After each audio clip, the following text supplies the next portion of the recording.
Bismillahirrahmanirrahim. Assalamualaikum warahmatullahi wabarakatuh. Anak-anak semuanya, alhamdulillah pada kesempatan kali ini kita bertemu kembali untuk belajar IPS bersama Pak Hardi. Anak-anak semuanya, kali ini kita akan belajar tema 4, subtema 2 tentang pekerjaan. Setelah kalian belajar, diharapkan dapat mengidentifikasi kegiatan-kegiatan ekonomi dan hubungannya dengan berbagai bidang pekerjaan, serta kehidupan sosial dan budaya di lingkungan sekitar sampai provinsi. Dan dapat melaporkan hasil identifikasi kegiatan ekonomi dan hubungannya dengan berbagai bidang pekerjaan serta kehidupan sosial dan budaya di lingkungan sekitar sampai provinsi.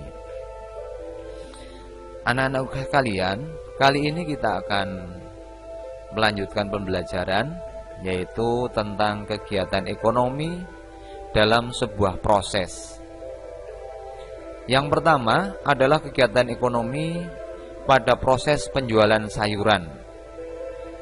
Kali ini kita akan berbicara proses penjualan sayuran kangkung.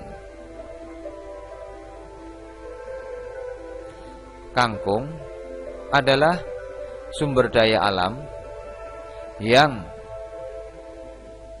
termasuk dapat diperbarui.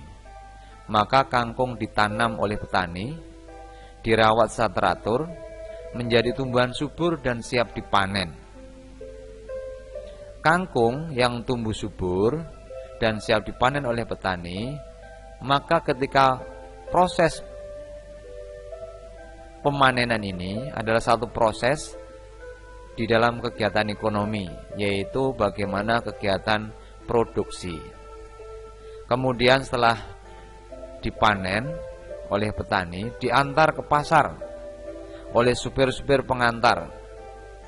Sampai di pasar kemudian dijual kepada para tengkulak oleh petani, sehingga oleh para tengkulak itu sayur dijual kembali, dijual kembali kepada para pembeli, kepada para konsumen langsung, yang kemudian oleh konsumen akan dimanfaatkan dan digunakan untuk makanan sebagai sumber makanan.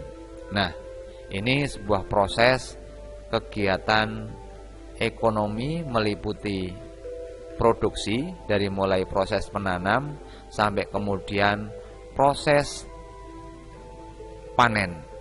Setelah panen kemudian diantar ke pasar, itu sebuah proses distribusi, kegiatan ekonomi proses distribusi. Dan setelah dijual belikan, maka sayur akan dikonsumsi oleh konsumen, yaitu proses konsumsi. Nah, demikian anak-anak sekalian proses penjualan sayuran. Selanjutnya, kegiatan ekonomi pembuatan kertas. Pemanfaatan sumber daya alam hutan adalah kayu yang dimanfaatkan sebagai bahan baku pembuatan kertas. Kertas merupakan hasil dari kayu yang diolah. Nah, prosesnya bagaimana? Jadi yang pertama, kayu dikupas kulitnya, kemudian dipotong-potong hingga sampai kecil-kecil. Kemudian potongan-potongan dicampur dengan zat kimia, sehingga kayu yang telah dipotong-potong menjadi bubur kayu atau pulp. Nah, pulp diberikan bahan pemutih untuk menghasilkan kertas yang berwarna putih. Dan pulp dimasukkan dalam mesin, mesin untuk membuat kertas. Nah, kandungan dalam pulp dihilangkan. Maksudnya kandungan air di dalam pulp dihilangkan dengan dipres atau ditekan menjadi tipis-tipis sebagaimana kertas yang kita lihat hari ini. Digilas sehingga membentuk lembaran-lembaran dengan ketebalan tertentu sebagaimana kebutuhan-kebutuhan kertas yang akan dikonsumsi. atau akan digunakan oleh masyarakat. Nah, kertas itu kemudian digulung menjadi gulungan-gulungan kertas dan sudah siap digunakan sebagai bahan pembuatan buku.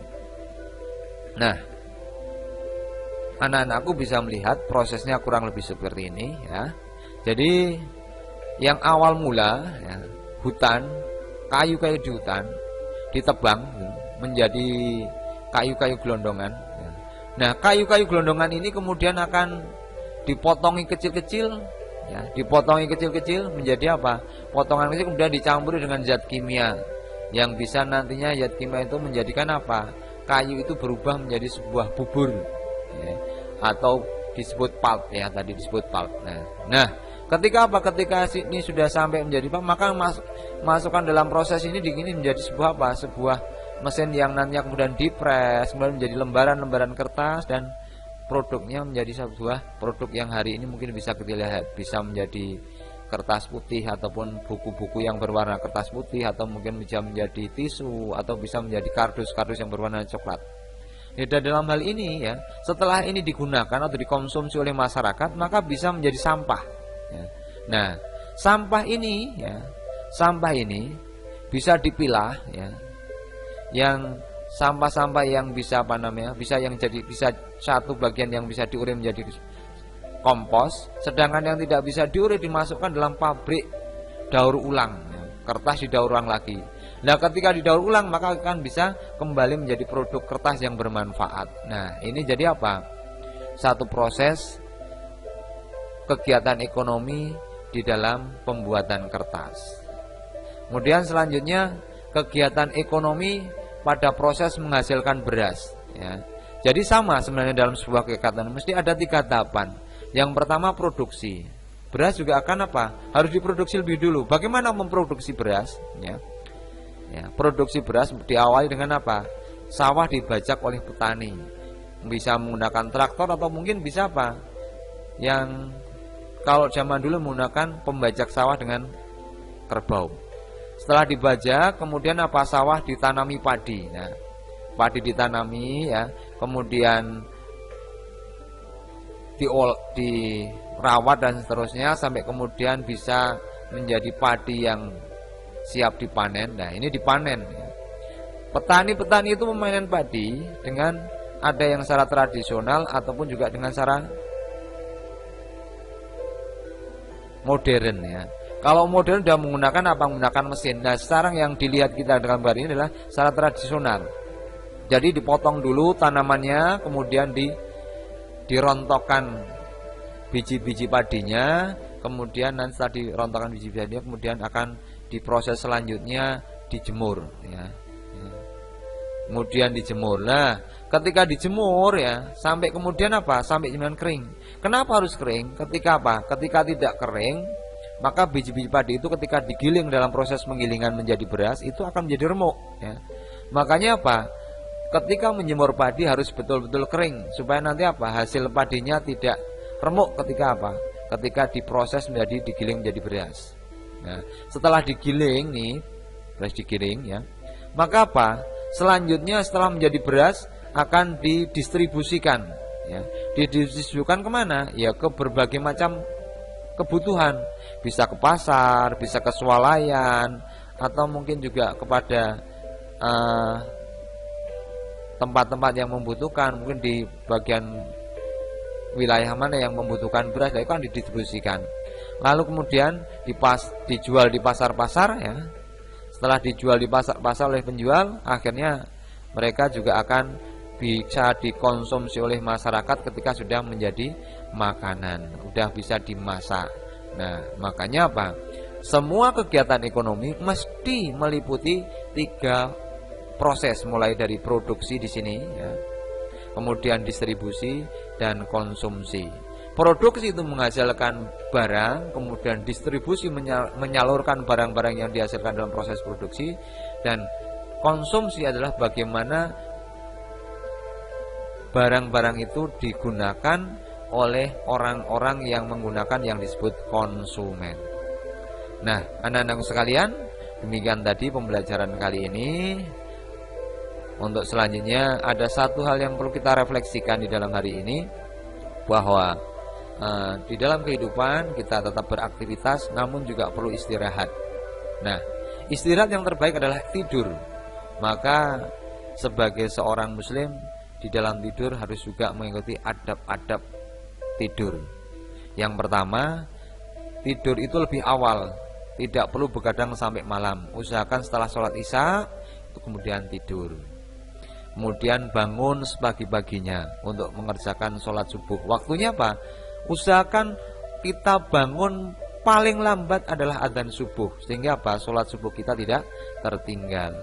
Kemudian ketika kita tidur, ya, ketika kita tidur, usahakan posisi badan kita miring ke kanan atau menghadap kiblat.